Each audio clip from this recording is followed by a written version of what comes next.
할렐루야. 하나님이 복을 주실 때라는 제목으로 느헤미야 7번째 말씀 여러분들과 함께 살펴봅니다. 목사로서 성도들을 영적으로 지도하는 생활을 해오면서요, 주님께서 삶에 복을 주시는 사람과 영적으로 어려움이 다가오고 있는 사람의 증상을 어느 정도는 알고 있습니다. 어쩌면 성도 여러분들도 다 아시는 것이겠다는 생각이 들기도 합니다. 차이가 단순하거든요. 먼저 삶에 시험이 다가오는 성도들을 말씀드려 볼게요. 하나님의 말씀을 듣는 일이 불편해지고 힘들어지면 거의 영적인 위기 상황이 닥치는 증상입니다. 히브리서 11장 6절에서 이렇게 말씀하세요. 믿음이 없이는 하나님을 기쁘시게 하지 못하나니 하나님께 나아가는 자는 반드시 그가 계신 것과 또한 그가 자기를 찾는 자들에게 상 주시는 이심을 믿어야 할지니라. 믿음이 없이는 하나님을 기쁘시게 할 수 없을 뿐만 아니라 하나님 앞에 나아가지도 못합니다. 그런데 여러분, 로마서 10장 17절 말씀은요, 그러므로 믿음은 들음에서 나며 들음은 그리스도의 말씀으로 말미암았느니라, 이렇게 얘기해요. 두 성경 말씀을 연결해 보세요. 하나님과의 관계에서 가장 중요한 기초가 바로 믿음이거든요. 여러분, 전능하신 하나님이신데도 믿음이 없으면 우리에게 아무런 역사를 하실 수가 없어요. 하나님이 계시다는 것과 하나님을 찾는 사람에게 복을 주신다는 것을 사실로 믿는 믿음이 있어야 하나님과 소통이 이루어지거든요. 그렇게 중요한 믿음이 뭘로 주어진다고요? 말씀을 들을 때에 주어진다는 것입니다. 믿음은 들음에서 나며 들음은 하나님의 말씀으로 말미암았느니라. 근데 그 말씀을 듣는 예배 시간이 싫은 거예요. 예배 시간에 마음이 편합니다. 여러분, 사람이라는 게 이렇게 눈치가 있잖아요.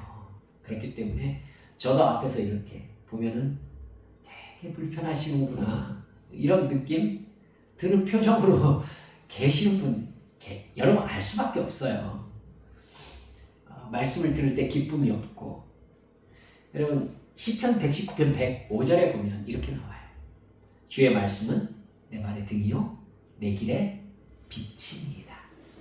여러분, 이 세상을 어두운 밤길을 걷는 것과 같다고 얘기하잖아요. 특히 우리 성경에서는요, 이 세상을 어두움으로 표현합니다. 여러분, 어두운 세상 길을 걷는데 내 발에 빛이 없고 내 길에 등이 없으면 어떻게 걸어가요? 그렇죠? 이 세상에서 하나님의 자녀로 살아가는 것이 얼마나 힘든지 여러분, 분별력 없으면 진짜 살아가기 어렵거든요. 하나님과의 소통 없이 하나님의 말씀을 분별하고 순종하는 거 불가능합니다. 따라서 말씀을 들을 때 내 귀가 닫히면 내가 어디로 가고 있는지 알 수 있는 영적인 이 분별력이 사라집니다. 어디로 가야 될지도 분별할 수 없고요. 무엇이 옳고 그른지에 대한 분별력이 없어지는 것이죠. 그러면 그 사람은 필연 어떻게 삽니까? 육신이 판단하는 대로 갈 수밖에 없어요. 일단 살아가긴 해야 되니까. 그러니까 영으로 사는 사람은 기도하면서 하나님과의 소통 속에서 깨달아지는 영적인 방향을 잡고 살아가거든요. 근데 이게 닫히면 어떻게 살아요? 일단 살아야 되니까 육으로 사는 거예요. 육으로. 여러분, 육신의 욕망을 따라 생각하고 말하고 행동하는 사람은 치명적인 게 있는데 뭐죠? 죄를 분별하지 못해요. 육신과 죄는 하나니까. 그렇죠? 죄가 분별이 되질 않아요. 이걸 하나님이 싫어하신다는 것에 대한 영적 감각이 없어요. 그러니까 그런 감각이 있는 사람이 볼 때 할 만한 행동을 그 사람은 이상한 없이 그냥 해요.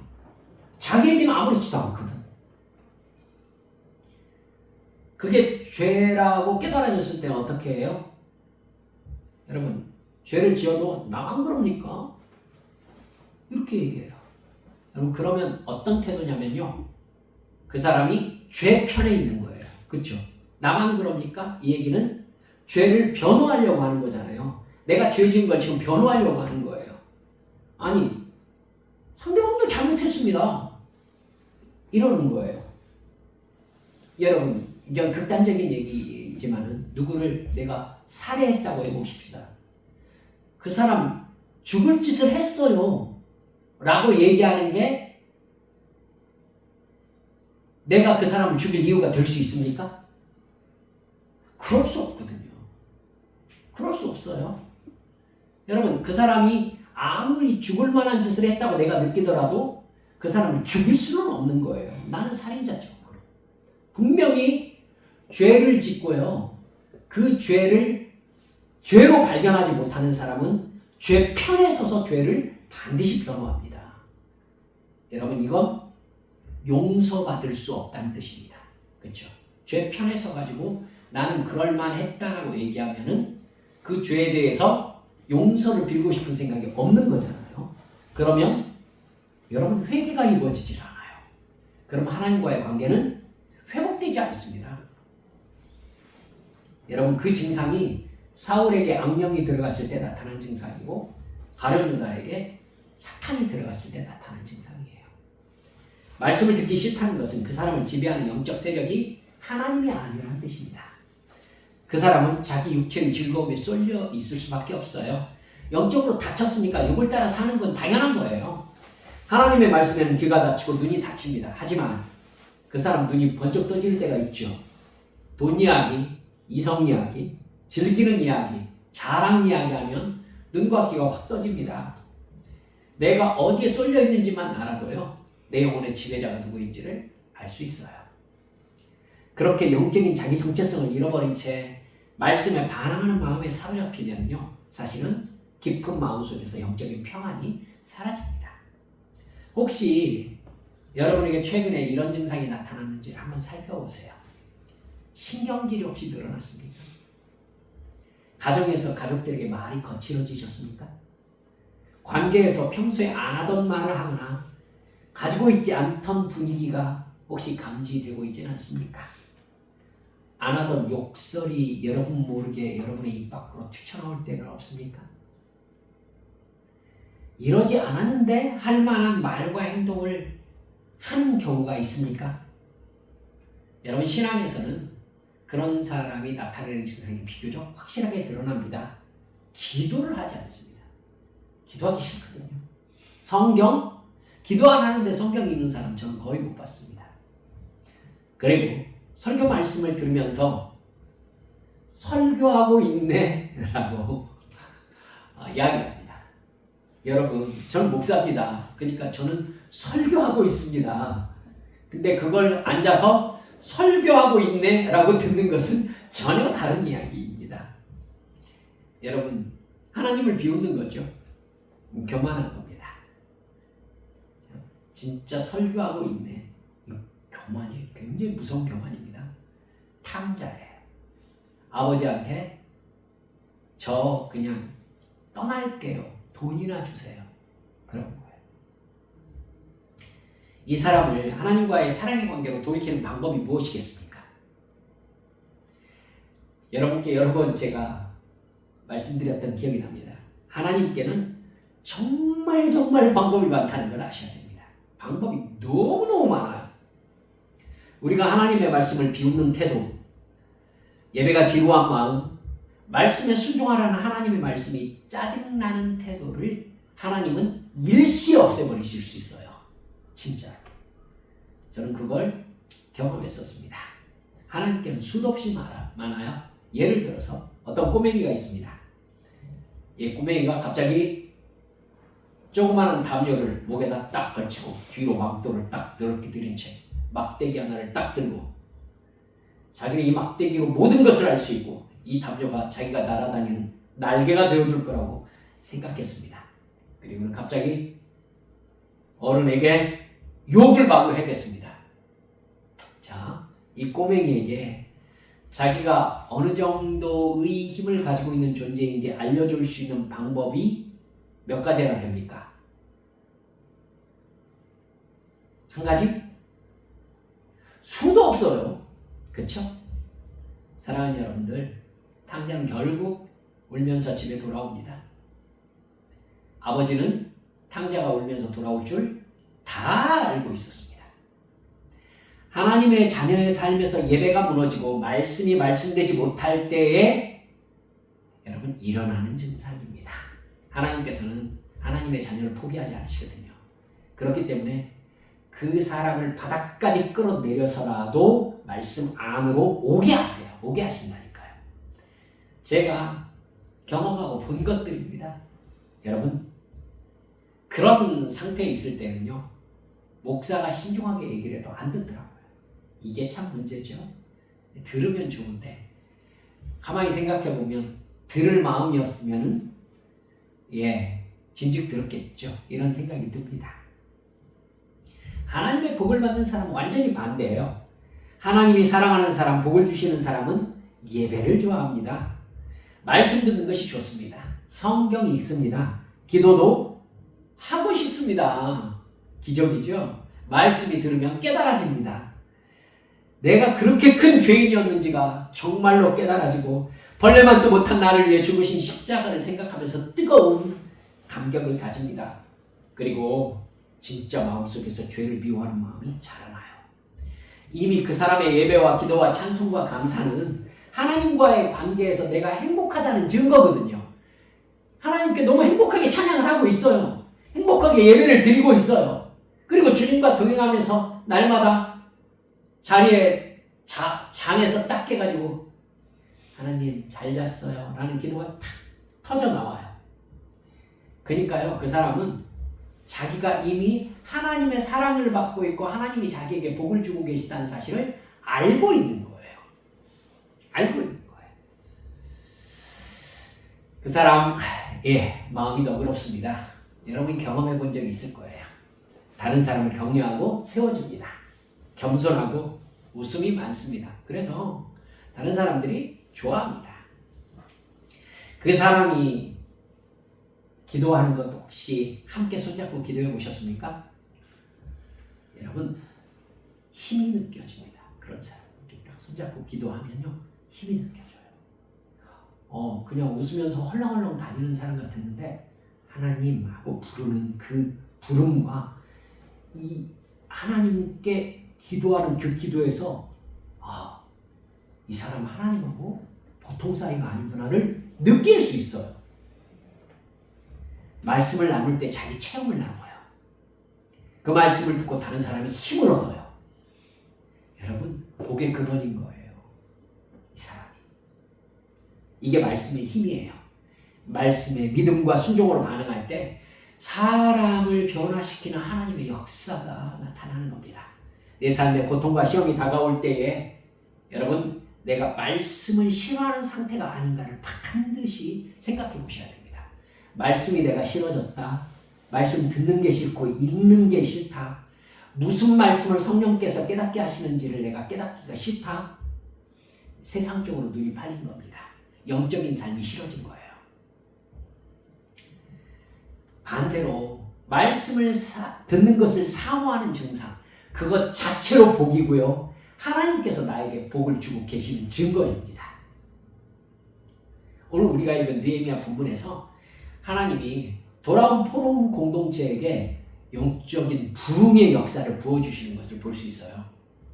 느헤미야는 성벽 건축과 성문을 다는 역사를요, 온갖 방해에도 불구하고 52일 만에 마쳐버립니다.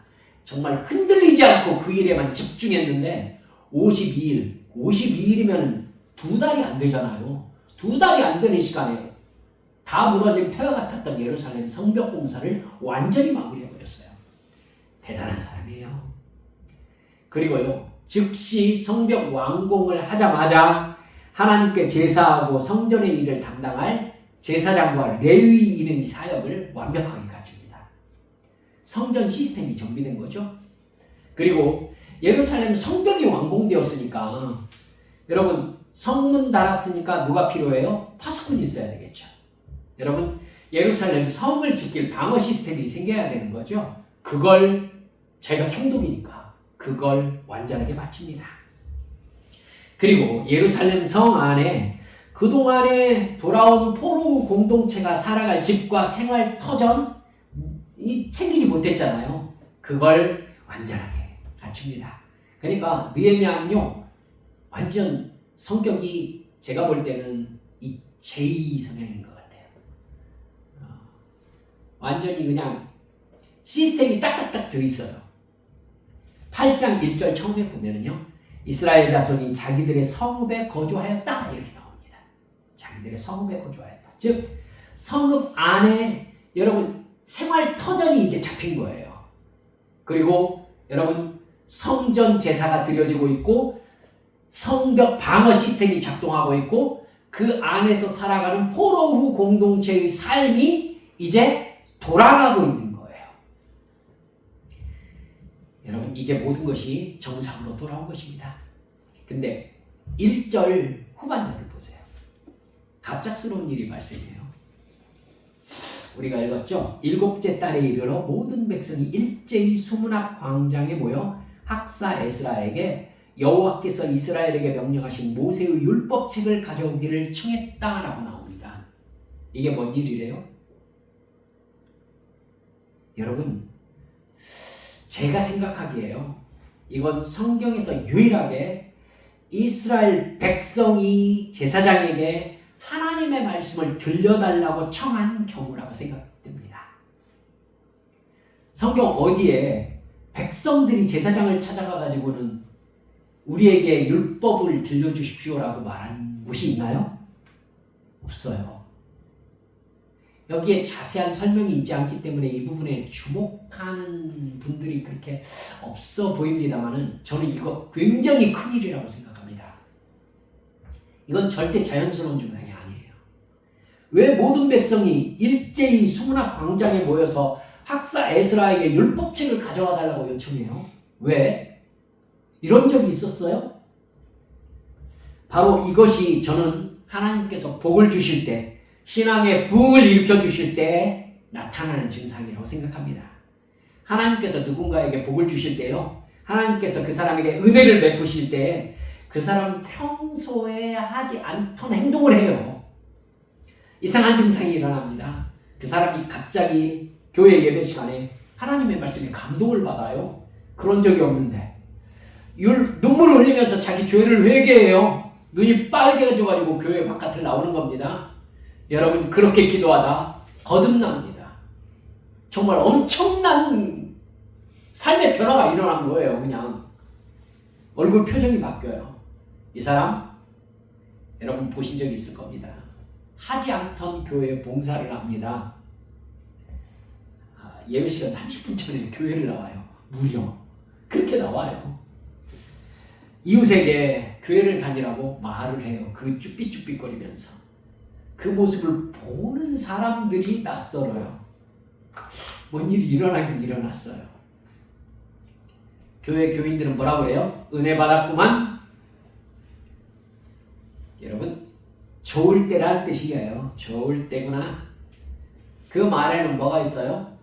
얼마 지나지 않아 끝날 것이다. 혹은 나도 경험했다. 뭐 이런 의도 들어있지요. 그럴지도 모릅니다. 뒤는 저는 잘 모르겠습니다. 그런 사람도 있지만 분명한 것. 하나님께서 복을 주실 때 그 증상이 일어난다는 것입니다. 하나님께서 복을 주실 때. 여러분 제가 방언의 은사에 대해서 여러분과 말하는 것을 그닥 어려워하지는 않습니다. 여러분 하나님께서 은사를 가진 사람들에게 하나님의 복을 주실 때 무슨 증상이 나타나는 줄 압니까? 여러분 방언 은사를 가진 사람의 방언에 갑자기 힘과 능력이 주어집니다. 그리고 방언이 아닌 분들 시험 들지 마세요. 이전에 하던 발음이 바뀝니다. 그래가지고 방언이 다른 방언이 나와요. 그리고 다른 방언이 나오면요 나는 거기에 확 신경 쓰거든요. 그래가지고 하나님께서 지금 나에게 무슨 말씀을 하고 싶으신가 보다, 깨닫게 하시고 싶은가 보다 라고 생각하면서 계속해서 방언을 말하려고 하게 됩니다. 그러면 하나님과 가까운 느낌이 들고요 성령님이 나를 붙잡고 역사하시는 느낌을 갖게 됩니다. 여러분 그 증상이 어느 때 일어난다고요? 하나님이 나에게 복을 주시려고 복을 주실 때 나타납니다. 하나님이 그 증상이 나타나면서 내가 기도하던 것에 응답하십니다. 여러분 확실해요. 이건 그냥 확실합니다. 답이에요. 제가 경험했고 수많은 사람들이 그렇게 경험했으니까요. 그렇게 안 하던 짓이라고 표현하면 참 그렇지만 안 하던 일을 하는 감동의 역사가 일어날 때 하나님 그 사람에게 복을 주십니다. 하나님 그 사람의 기도에 응답하십니다.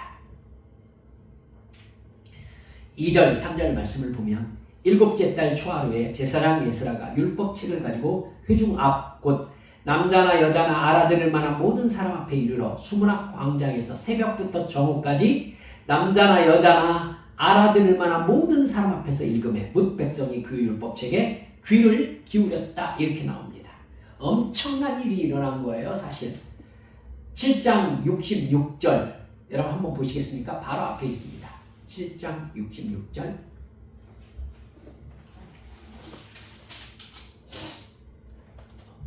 7장 66절 보면 나옵니다. 제가 읽어드릴게요. 온 회중의 합계는 42,360명이요. 그 외에 노비가 7,337명이요. 그들에게 노래하는 남녀가 245명 있었다 이렇게 나옵니다. 그러니까 여러분 돌아온 포로 공동체의 숫자가 장정만 계수한 모든 백성이 5만 명 정도였던 거예요. 근데 여러분 오늘 우리가 읽은 본문 2절에 보니까 끝에 남자나 여자나 알아들을 만한 모든 사람이 수문 앞 광장에 모였습니다. 여러분 그러면 그동안에 여러분 숫자 계수에서 빠졌던 여자와 노인과 어린 아이 즉 장정이 아닌 밑에 연령대도 포함되었다는 뜻이죠. 그러면 여러분 최소로 봐도 10만 명 이상이 모였다는 얘기가 되는 거네요. 이 모든 사람들에게 하나님의 말씀을 내가 들어야 되겠다는 이 감동이 어떻게 일어났을까요? 이것이 하나님의 은혜예요. 하나님께서 복을 주실 때, 영적 부흥의 역사를 주실 때 하나님의 말씀에 대한 열정을 주십니다. 말씀과 예배에 집중하는 마음이 생깁니다. 여러분 4절 보시겠습니까? 그때 학사 에스라가 특별히 지은 나무 강단에 서고 그의 곁 오른쪽에 선 자는 하고 사람들 이름이 쭉 나오죠. 이 사람들 제가 생각할 때는 에스라가 하나님의 말씀을 읽을 때 중간중간에 서서 그 많은 사람들에게 전달하는 사람들이었을 가능성이 높아 보입니다. 여러분 10만 명 정도가 모여있는데 마이크와 스피커가 없잖아요. 그러니까 에스라가 큰 소리로 앞에 말하면 몇백 명이 듣겠죠. 그러면 그 사이사이에 서서 이 사람들이 그 말을 그 뒤에 다시 소리를 치는 거예요. 그래가지고 전달하게 되는 겁니다. 5절 6절 말씀도 보시겠어요? 에스라가 모든 백성 위에 서서 그들 목전에 책을 펴니 책을 펼 때에 모든 백성이 일어서니라. 에스라가 위대하신 하나님 여호와를 송축하며 모든 백성이 손을 들고 아멘 아멘 하고 응답하고 몸을 굽혀 얼굴을 땅에 대고 여호와께 경배하니라. 정말 감동적인 장면이 펼쳐져 있죠. 율법책을 펼 때 사람들이 일어서고 하나님을 찬송할 때 모두 두 손을 들고 아멘 하면서 그 자리에 얼굴을 땅에 대고 절하며 하나님을 경배합니다. 마치 그 자리에 하나님께서 임재해 계신 것을 보는 사람들 같은 모습 아니겠습니까? 7절에 이름이 언급된 사람들은요, 에스라가 읽어주는 율법의 말씀을 백성에게 해석해주고 무슨 뜻인지 깨닫게 해준 사람들입니다. 백성들 안에 하나님의 말씀을 듣고 깨닫고자 하는 열정이 얼마나 대단했는지 그 영적 갈급함을 하나님이 주셨다는 것을 알게 해주는 장면 아니겠습니까? 이게 정말 하나님의 전적인 은혜인 거예요. 그런 하나님의 역사에 구절을 보면 이렇게 나옵니다. 백성이 율법의 말씀을 듣고 다 우는지라. 왜 율법의 말씀을 듣고 웁니까? 율법은 죄가 무엇인지를 알려주는 규범입니다. 그 규범은 반대로 하나님의 뜻, 즉 의가 무엇인지도 알게 해줍니다. 하나님이 죄에 대해서 어떤 심판을 내리시고 의에 대해서 어떤 복을 내리시는 줄을 알려주시는 말씀인 거예요. 그 하나님의 말씀은 듣는 사람에게 자기 영혼을 비추는 거울의 역할을 합니다. 더러운 나를 비추는 거울의 말씀 앞에서 돌아온 포로 공동체는 민족적인 애통을 느낀 겁니다. 더러운 나를 비추는 거울의 말씀 앞에서 이 돌아온 포로 공동체가 내가 죄인이구나 깨달으면서 눈물을 쏟아내기 시작한 거예요. 하나님께서 복을 주실 때 하나님의 영적 부흥과 하나님과의 사랑의 관계 안에 있는 이 행복을 누리게 하실 때 나타나는 첫 번째 증상이 말씀을 향한 갈급함이라면 두 번째 증상이 바로 애통입니다. 말씀 앞에서 강력한 회개가 일어나는 거죠. 말씀을 사모하는 사람은 그 말씀이 내 귀에 들려올 때에 그 말씀 앞에 내가 하나님의 거룩하심 앞에 죄가 노출됨으로 말미암아 내 마음에 내가 죄인이구나라는 회개의 마음과 애통함이 발생하는 것입니다.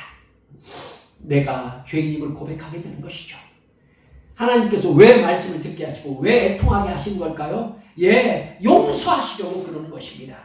그렇게 죄를 회개하게 하심으로 죄를 용서하시고 하나님의 자녀로 회복시켜 주시려고 그러시는 거예요. 복을 주시려고 그러시는 것입니다. 은혜를 부어주시려고, 하나님의 사랑을 느끼게 해주시려고, 힘들고 어려운 고통 가운데에서 얘야, 내가 너의 보호자다. 내가 너를 사랑한다. 내가 너의 아버지다. 내가 너의 선한 목자다. 이렇게 가르쳐 주시려고 그러시는 것입니다. 말씀을 듣게 하시는 하나님의 은혜에 순종으로 반응할 때 일어나는 자연스러운 증상이 애통과 회개라는 것을 사랑하는 성도 여러분들 기억해 주시기 바랍니다. 이런 신앙의 부흥, 말씀을 사모하는 심령의 부흥, 애통하며 회개하는 거듭남의 부흥을 우리 성도님들 경험해 보셨습니까? 저희 어머니에게 이렇게 성령께 붙잡혔던 시기가 있었다는 것을 제가 기억하고 있습니다. 제가 밤에 자다가 한밤중이죠. 자다가 눈을 떴는데 어렸을 때 언젠지가 정확하게 기억나지 않습니다.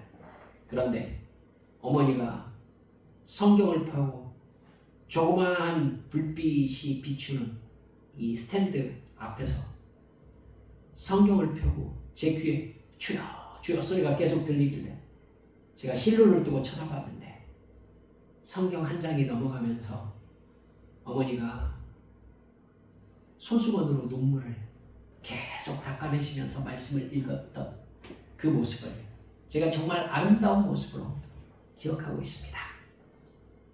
사랑하는 여러분들, 그렇게 하나님 앞에 울며 회개하는 그리고 말씀을 사모하는 그러한 영적 부흥이 있으면 제가 알기로 반드시 그 뒤에 육적 부흥이 따라옵니다. 따라와요. 그렇게 해서 하나님께서 그 육적 부흥을 통해서 하나님의 일을 하시는 역사에 초대하시는 거거든요. 이런 부흥을 경험해야 진정으로 하나님의 은혜가 무엇인지를 깨닫습니다. 그리고 하나님의 구원의 은혜에 감사하며 그 말씀에 순종하는 하나님의 자녀로 거듭나는 것입니다. 사랑하는 우리 한빛 식구들, 이렇게 새롭게 하시는 부흥을 간구하시고 경험하시기를 주 예수님의 이름으로 축원합니다. 우리 함께 기도하십시다.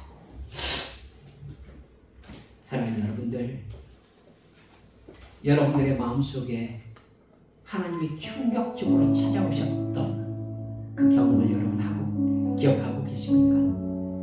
내가 어느 날 성경 말씀을 읽고 싶었던 그 기억 가지고 계십니까? 그리고 나도 모르게 하나님 앞에 내 죄를 고백하게 되고 회개하게 되고 눈물을 흘리게 되는 애통함을 경험해 보신 적 있으십니까?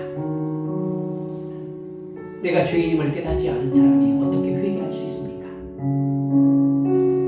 하나님의 거룩함 앞에 두려움을 가져보지 않은 사람이 어떻게 나의 죄악의 더러움을 인지할 수 있습니까? 이 시간 우리 함께 기도하시면서 우리 주님 앞에 주여 나의 심령의 부흥을 허락하여 주시옵소서.